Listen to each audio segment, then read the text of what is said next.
তো বন্ধুরা, কেমন আছেন আপনারা? আমি প্রফুল্ল। আজ আবার একটি নতুন ইউনিক ভিডিও নিয়ে চলে এসেছি আপনাদের সাথে। আজ আমরা দেখব ইন্ডিয়ান রেলওয়েজের এক হিডেন হিরো, ওএইচই ইন্সপেকশন কার। ওএইচই মানে ওভারহেড ইকুইপমেন্ট। এই তার দিয়েই ইলেকট্রিক্যাল ট্রেন পাওয়ার পায়। এই তার যদি ঠিকমতো কাজ না করে তাহলে ট্রেন চলতেই পারবে না। এই কারণে ব্যবহার হয় ওএইচই ইন্সপেকশন কার। এই গাড়িটা দেখতে ছোট হলেও এর কাজ অনেক বড়। এটা একটি স্পেশাল বাহন যা ওভারহেড ওয়্যার ইন্সপেকশন এবং মেনটেনেন্স করার জন্য তৈরি। সবচেয়ে ইন্টারেস্টিং ব্যাপার হলো এই গাড়ি নিজেই চলতে পারে, মানে আলাদা কোনো ইঞ্জিনের প্রয়োজন হয় না।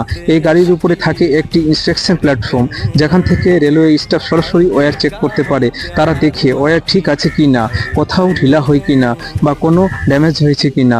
যদি কোনো সমস্যা ধরা পড়ে তাহলে এই গাড়ির মাধ্যমেই রিপেয়ার কাজও করা হয়। ওএইচই ইন্সপেকশন কার প্রায় 100 থেকে 110 কিলোমিটার প্রতি ঘন্টা চলতে পারে।